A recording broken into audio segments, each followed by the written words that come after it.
তো একটি ভাই জানতে চাইছে মঙ্গোলিয়ায় কিরকম কাজের সুযোগ সুবিধা।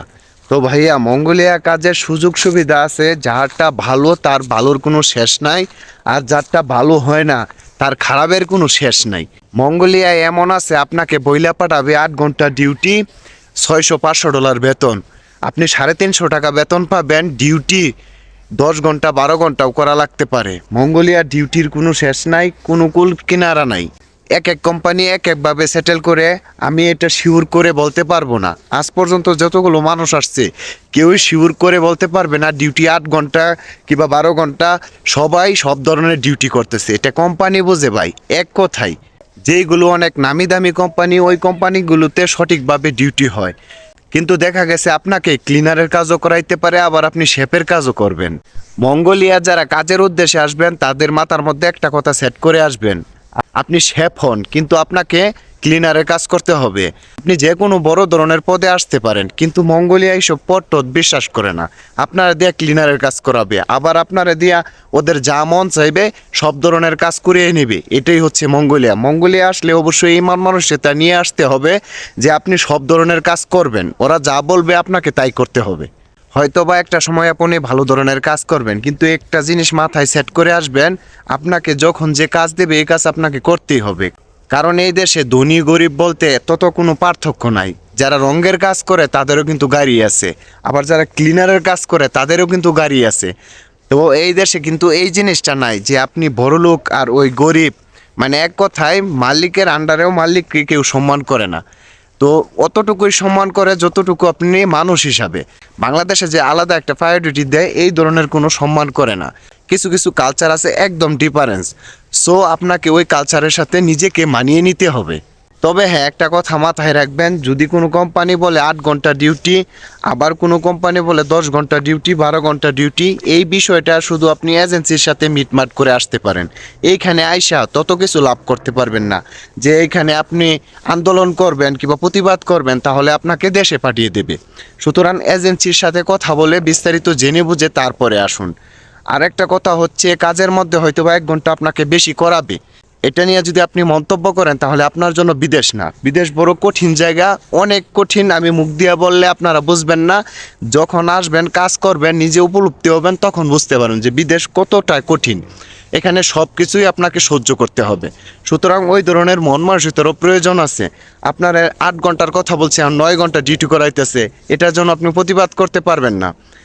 একটা কথা মাথার মধ্যে সেট করে আসবেন যে 12 ঘন্টা ডিউটি, আপনার যদি বইলে থাকে 12 ঘন্টায় ডিউটি হবে। মঙ্গোলিয়া হাতে গোনা 2-1 জন ওভার টাইমের টাকা পেয়ে থাকে, তবে এই দেশে ওভার টাইম কি এটাই বোঝে না বেশিরভাগ জায়গায়। সুতরাং আপনাকে ওই স্যালারির উপরে নির্ভর করতে হবে যেটা এজেন্সি আপনাকে বলে দিতেছে। আর তারপরেও যদি আপনারা বলে দেয় 500-600, দেখা গেছে 350-400 হতে পারে।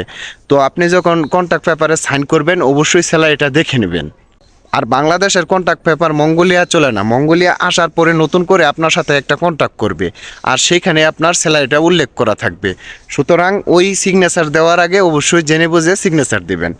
আর হচ্ছে, আপনার যতই কিছু বলুক এজেন্সিরা, বাস্তবে আপনার কিছু মিল পাবেন আর কিছু মিল কখনোই পাবেন না।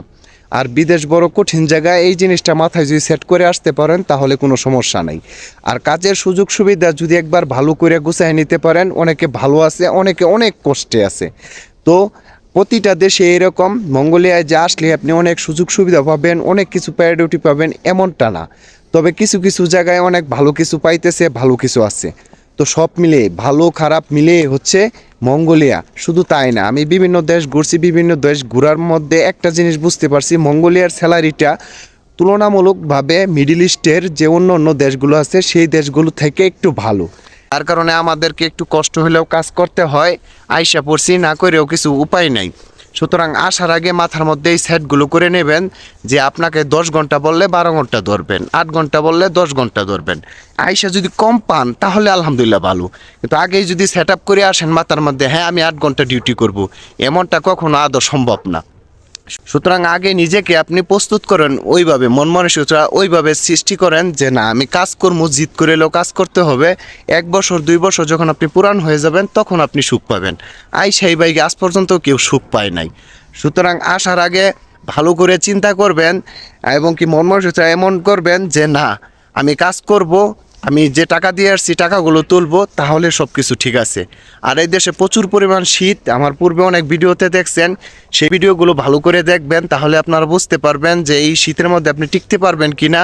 তো ইত্যাদি দেখে শুনে বুঝে আসলে আপনার জন্য কোনো সমস্যা হবে না।